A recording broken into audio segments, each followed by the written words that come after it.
I'm a bit late to the live stream party, but there are a couple of things I wanted to point out now that we have put our hands on the Season 3 Arise. The Steam was a 4-hour sonker, so I will not be doing my traditional speedrun. It focused mainly on 4 aspects of the current patch: the half anniversary rewards, Hide Mari, the regular Season 3 chaos, and the sortie system. Rewards were for the most part well detailed during the previous special stream by the devs, although it was amazing to find out that the 5-star combatant and partner selection includes everything released up until Diana. The sheer amount of free stuff we are getting for this celebration is exceeding my expectations and really makes me look forward to the full year anniversary. I've made a separate video specifically for the Hide Mari, so you can check that one out for my thoughts on our glorious major. Season 3 Chaos and Sortie are the big content updates of this cycle. And when I say big, I do mean it. It feels like this patch we're getting more content than many other gacha games over the course of several updates. This comes with a minor issue that for me is very important to mention: the time required to commit to all the activities. Sortie runs can take quite a while. They're really fun and each run is different from others, in true roguelike spirit. The energy requirement is a huge bummer for me. It's true that we can get a refund, and the currency from the shop is well worth the energy investment, but as someone who enjoys dumping energy on memory fragments looking for minor upgrades, the fact that sortie mode is another place that wants to access my precious bodily energy feels a bit annoying.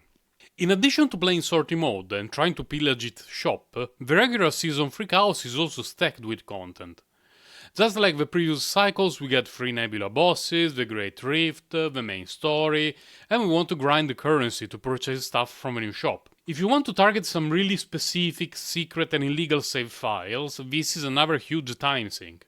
It was only after Season 3 started that I fully understood the importance of the currency that allows us to autoplay Chaos Run. Each run becomes significantly faster, and at difficulty 8, tier 15 plus 1, I've never had issues clearing the whole run automatically. This is not ideal because we cannot choose our route, so sometimes we would want to visit an extra shop or try to gamble on an extra currency.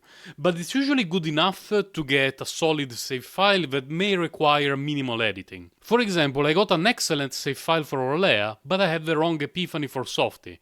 On a normal run I would have had to try to hit a rest area to meditate, but on fast play it's not possible, so I completed the run without worrying about it, and I simply picked the right epiphany in post-production. I already got several combatants with save file that I'm confident will be solid for the whole season, and thanks to the autoplay tokens the amount of time it took was cut down significantly. But when you consider the 2 game modes and the fact that both have limited time rewards and achievements, it's important to plan things accordingly to avoid missing out on those sweet rewards. This is the most stacked patch we ever got in Chaos Zero Nightmare, so don't postpone your runs too long or you may end up missing out on really useful and important stuff. Overall, the livestream was great. I personally prefer the shorted, scripted versions like the devs talk. As part of the half-year anniversary this week I will visit the Cayenne Cafe in Taipei for the second part of the event, and I will be picking up some more loot, hoping it won't be sold out too soon. Enjoy this patch, guys, and remember,